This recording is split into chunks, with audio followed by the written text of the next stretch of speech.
एक जंगल में बंदरों का बड़ा झुंड था। उस जंगल में खाने पीने की कोई कमी नहीं थी, इसलिए सारे बंदर बहुत आराम और संतुष्ट होकर रहते थे। एक दिन एक वैज्ञानिक अपनी बेटी के साथ उसी जंगल में शोध करने के लिए आया।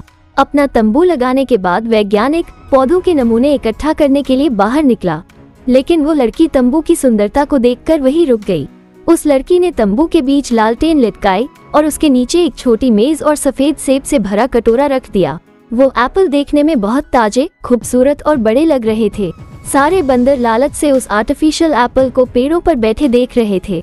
तंबू के सामने जगह साफ करने के लिए लड़की बाहर निकली, तब एक बंदर ने तेजी से झपटा मारा और एक आर्टिफिशियल एप्पल उठा लिया। तभी उसी समय लड़की की नजर भी उस पर पड़ गई। लड़की ने तुरंत बंदूक उठाकर निशाना लगाया और गोली दाग दी, लेकिन सभी बंदर इतनी देर में वहां से भाग गए। काफी देर के बाद सारे बंदर रुक गए जब उन्होंने देखा कि अब उनका पीछा कोई नहीं कर रहा है। चोर बंदर ने हाथ उठाकर सबको एप्पल दिखाया। सभी बंदर हैरत और ललचाई नजर से उस बंदर को देखने लगे कि उसे कितना अच्छा सेब मिला है। सभी इस आर्टिफिशियल एप्पल को हाथ लगाने की कोशिश करने लगे। चोर बंदर ने सबको फटकार कर आर्टिफिशियल एप्पल लिया और एक पेड़ की सबसे ऊंची शाख पर जाकर सेब खाने के लिए मुंह में दबा दिया।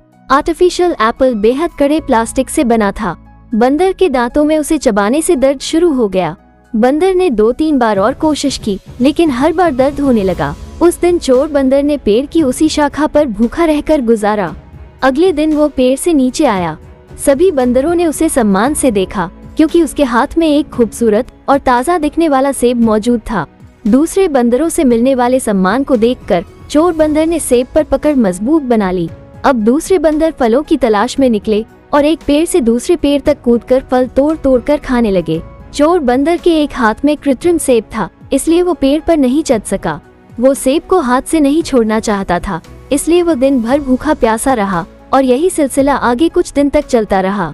हालांकि दूसरे बंदर उसके हाथ में कृत्रिम सेब देखकर उसका सम्मान करते, लेकिन उसे खाने के लिए कुछ भी नहीं देते। चोर बंदर भूख से इतना बेहाल हो गया था कि अब उसे अपना आखिरी वक्त नजर आने लगा। उसने एक बार फिर उस सेब को खाने की कोशिश की, लेकिन इस बार नतीजा अलग नहीं था। उसके दांत इस बार भी दर्द कर रहे थे। चोर बंदर को आंखों के सामने पेड़ों से लटका हुआ फल दिखाई दे रहा था, लेकिन उसकी इतनी हिम्मत नहीं थी कि वो इन पेड़ों पर चढ़ सके। धीरे धीरे उसकी आंखें हमेशा के लिए बंद हो गई। जैसे ही उसकी जान निकली, आर्टिफिशियल एप्पल पर पकड़ ढीली होने से वो उसके हाथ से बाहर लुढ़क गया।